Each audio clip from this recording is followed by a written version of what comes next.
নমস্কার, আমি অন্তি। আমার আরও একটি ব্লগে সবাইকে স্বাগত। আজ বুধবার, আজ ২৯ তারিখ। আজ আমাদের এখানে ভোট। এই ভোটের কারণে আমি বাড়ি এসেছি। আজকে সেই দিন, তাই সকাল সকাল উঠে পড়েছি ভোট দিতে যাব বলে। কিন্তু ভয়ে আর ওই রাস্তায় পা দিইনি, কারণ এত ভিড়।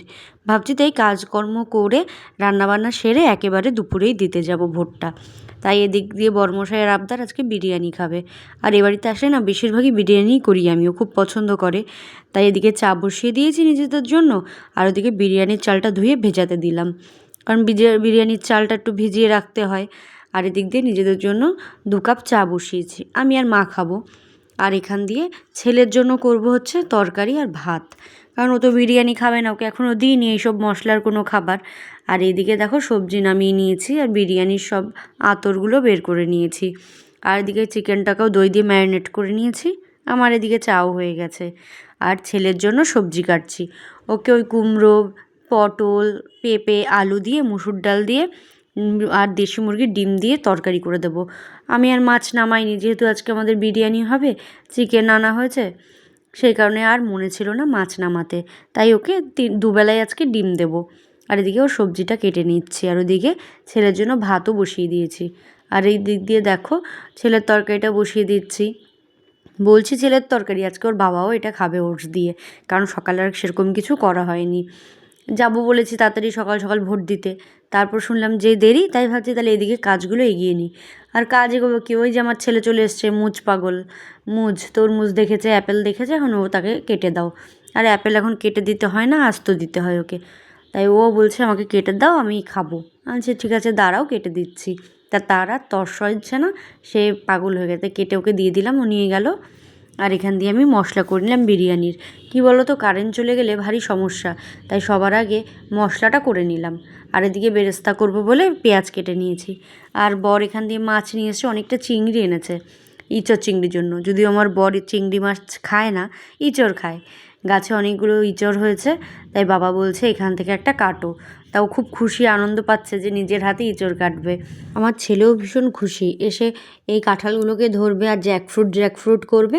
আর ওইখান দিয়ে আম গাছে কটা আম হয়েছে, সেটা দেখেও বলতে থাকবে ম্যাঙ্গো। ভীষণ খুশি হয় আমার ছেলে এসব দেখে, ও খুব পছন্দ করে। আর এখান দিয়ে দেখো ওইদিকে বিরিয়ানির চালটা অনেকক্ষণ ভেজানো হয়ে গেছে, এবার বসিয়ে দেবো। হাঁড়িতে গরম জল করে নেব, আর তার মধ্যে আমি সব ধরনের আঁতর দিয়ে দিই, গোলাপ জল, কেওড়া জল, মিঠা আঁতর দিয়ে নুন দিয়ে ওটা ফুটতে দিই। আর এদিক দিয়ে বেরেস্তা করতে নিয়েছি। আর বললাম না বর মাছ নিয়ে এসছে, ওই বাড়ির জন্যই নিয়ে এসছে। এই বাড়িতে যেহেতু এসছি, ওর এরপর আর ছুটি নেই। আর এখান থেকে একেবারে ধুয়ে টুয়ে আমি বক্স করে নিয়ে যাব, এতেও সুবিধা হলো।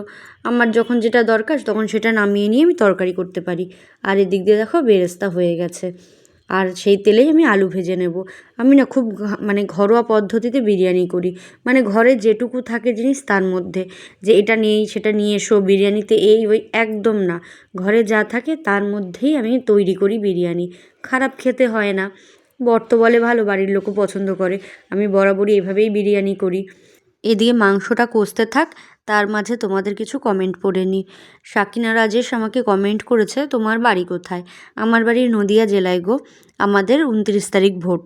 আর এদিক দিয়ে দেখো বিরিয়ানির ভাতটাও হয়ে গেছে, ওটা উপর দিয়ে দিয়েছি। আর এদিকে আমার চিকেনটাও কষানো হয়ে গেছে। দেখো চিকেন থেকে কতটা পরিমাণে জল বেরিয়েছে, এই জলেই চিকেনটা সেদ্ধ হয়ে যাবে। আমি এর জন্য না দই দিয়ে আগে ম্যারিনেট করে রাখি, তাহলে যে জলটা বেরোয় তাতেই মাংস সেদ্ধ হয়ে যায়, এবং গ্রেভিটা সুন্দর হয়, খেতেও ভালো হয়। আর তাড়াতাড়ি চিকেনটা সেদ্ধও হয়ে যায়, ভেতরটাও নরম থাকে। কিন্তু আমি জল দিই না, আর জল দেওয়ার প্রয়োজনও হয় না। আর আমি আলুটা ওই যে ভেজে নিয়েছিলাম দেখেছো তো, তারপরে আমি এই মাংসের মধ্যে দিয়েই সেদ্ধ করে নিই। ওই যে বললাম আমি ঘরোয়া পদ্ধতিতে খুব সাধারণভাবে করি, যে কেউ করতে পারে। তোমরাও করে খেয়ে দেখো, বাড়িতে বানিয়ে খুব ভালো হয়। খেয়ে দেখো একবার, তারপর আমাকে জানিও।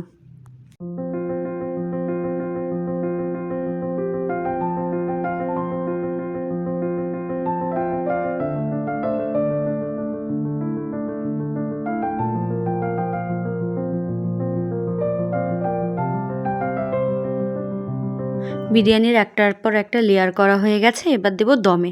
10-15 মিনিটের জন্য দম দিলেই যথেষ্ট। আর এই দেখো হয়ে গেছে আমার বিরিয়ানি। এবার আমি খেয়ে নেব, আমি খেয়ে দিয়েই যাবো আজকে ভোট দিতে। এখন বাজে ঘড়িতে 2:30। এই আমি রেডি হয়ে গেছি আর এখন বেরোবো। ছেলেকে ঘুম পাড়ানো হয়ে গেছে, ওর বাবাই ঘুম পাড়িয়েছে। আর এই যে এখন আমি বেরোচ্ছি যাব বলে। আর এই আমাদের পাশের বাড়ি কাকিমা, উনিও যাবে, আর মা। আমাদের বাড়ি থেকে ভোটের বুথ খুব বেশি দূর না, ওই 10-15 মিনিট হেঁটে ঘুরে গেলে, আর সোজা গেলে 5-6 মিনিটে যাওয়া যায়। কিন্তু সোজা পথ হচ্ছে লোকের বাড়ির ওপর দিয়ে, তাই সেটা দিয়ে না গিয়ে রাস্তা দিয়েই যাচ্ছি। আর এই ভিডিওটি আমার বর করে দিয়েছে। আমাদের সাথে যাচ্ছে যে মিতা কাকিমা এবং তার হাজব্যান্ড কাকু, এনারা নামেই প্রতিবেশী। বিশ্বাস করে, এরা প্রতিবেশীর মতন নয়, পুরো ঘরের লোক, মানে নিজের কাকু কাকিমা। এরা এত পজিটিভ মানুষ, এত খারাপ সময় পাশে থাকে এনারা। এনারা ভীষণ ভালো এবং বড় মনের মানুষ। জানো তো, আগে কষ্ট কী, দুঃখ কী, কোনটা সমস্যা, কোনটা কী হলো, কখনো না বুঝতে পারিনি। কারণ আমার বাবা কোনো দিন আমাদের সেই সমস্যার সম্মুখীনই হতে দেয়নি। সমস্যা তো বুঝলাম পরে, বিয়ের পরে। কত রকম সমস্যা হয়, কত কিছু হয়, ছোট বড় কত কিছু। সেই সময় এই দুটো মানুষই আমার পাশে পজিটিভভাবে ছিল। সবসময় আমার পাশে আমাকে পজিটিভ কথা বলতো। এটা এরম করে ভাবিস না, এটা ওরম করে ভাব, দেখবি তুই ভালো থাকবি, এই হবে ওই হবে। বিশ্বাস করো, এরম একটা মানুষ পাশে পাওয়াও ভীষণ ভাগ্যের ব্যাপার। আর এদিকে দেখো, ভোট দিতে যাওয়ার সময় এই গাছটার সাথে দেখা। এটা আমাদের পাড়ারই এক কাকুর গাছ, কিন্তু তখন ফোন ছিল না সাথে, তাই ছবি তুলতে পারিনি। বাড়ি ফিরে এসে ফোন নিয়ে আমি আর কাকিমা গেছিলাম একটু ছবি তুলতে আর কিছু ভিডিও নিতে। ভীষণ সুন্দর, এত সুন্দর কালার, তবে নাম জানি না গাছটার কি নাম। ঠিক আছে, আজ তবে এটুকুই থাক। ভালো থেকো, সুস্থ থেকো, দেখা হবে অন্য কোনো ভিডিওতে। আর ভালো লাগলে একটা লাইক, একটা সাবস্ক্রাইব করে দিও।